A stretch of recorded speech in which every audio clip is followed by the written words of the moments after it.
नर्मदे हर हमारे धार्मिक चैनल पौराणिक कथा अमृत में आप सभी का स्वागत है।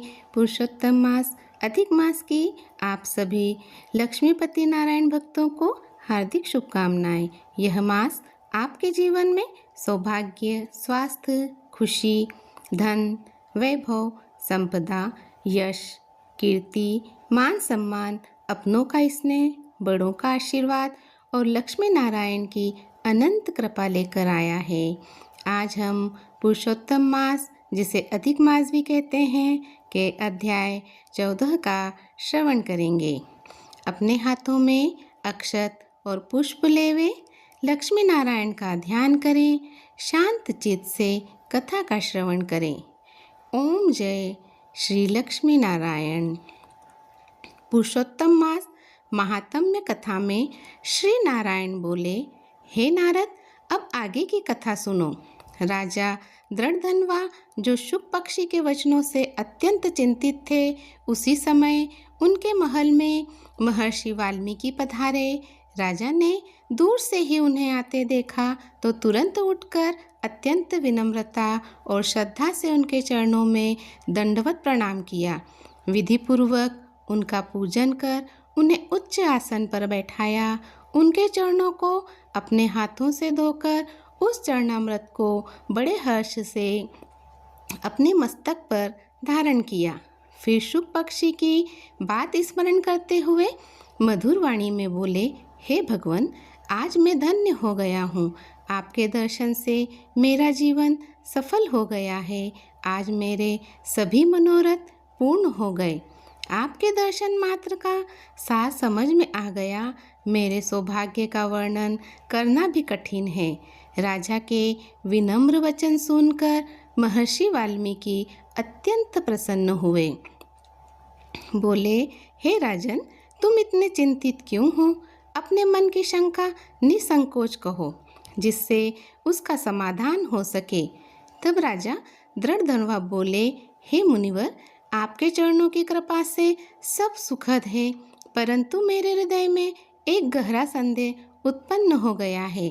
वन में एक शुक पक्षी ने मुझे एक रहस्यमयी वचन कहा, इस संसार के अतुल सुखों में डूबकर तू आत्म तत्व का चिंतन नहीं करता तो संसार सागर से पार कैसे होगा? हे प्रभु, मैं उस वचन का अर्थ नहीं समझ पाया। साथ ही यह भी जानना चाहता हूँ कि मुझे यह राज्य, परिवार और वैभव किस पुण्य के कारण प्राप्त हुआ है। राजा की बात सुनकर महर्षि वाल्मीकि ने ध्यान लगाकर उनके पूर्व जन्म का ज्ञान प्राप्त किया और बोले, हे राजन, पूर्व जन्म में तुम द्रविड़ देश में ताम्रपर्णी नदी के तट पर रहने वाले सुदेव नामक ब्राह्मण थे। तुम धर्मपरायण, सत्यवादी और भगवान विष्णु के भक्त थे। तुम्हारी पत्नी गौतमी अत्यंत पतिव्रता और सेवा में तत्पर थी, किंतु तुम दोनों को संतान नहीं थी। इस कारण तुम अत्यंत दुखी रहते थे। एक दिन तुमने अपनी पत्नी से कहा, पुत्र के बिना जीवन व्यर्थ है। तब तुम्हारी पत्नी गौतमी ने धैर्यपूर्वक समझाया, हे स्वामी, आप जैसे ज्ञानी को पुत्र की इच्छा नहीं करना चाहिए। यदि आपको संतान की कामना है तो भगवान विष्णु की आराधना कीजिए। पत्नी के वचन सुनकर तुमने निश्चय किया। दोनों मिलकर ताम्रपर्णी नदी के तट पर जाकर कठोर तपस्या आरंभ की। तुम 5-5 दिन में केवल सूखे पत्तों और जल का सेवन करते थे। इस प्रकार 4000 वर्षों तक कठोर तप करते रहे, जिससे तीनों लोग विचलित हो उठे। तुम्हारी इस कठोर तपस्या से प्रसन्न होकर भगवान विष्णु गरुड़ पर सवार होकर तुम्हारे सामने प्रकट हुए। उनका स्वरूप अत्यंत दिव्य और मनोहर था। उन्हें देखकर तुम अत्यंत प्रसन्न हुए और साष्टांग प्रणाम कर उनकी स्तुति करने लगे। श्री नारायण बोले, हे नारद, इस प्रकार उस ब्राह्मण सुदेव की तपस्या और भगवान के प्रति उसकी भक्ति के कारण उसे अगले जन्म में राजा दृढ़धनवा के रूप में जन्म मिला और उसे यह वैभव प्राप्त हुआ। बोलो जय लक्ष्मी नारायण। हमारे इस अध्याय को हम यहीं विराम देते हैं। कल हम आगे की कथा का श्रवण करेंगे। बोलो जय लक्ष्मी नारायण।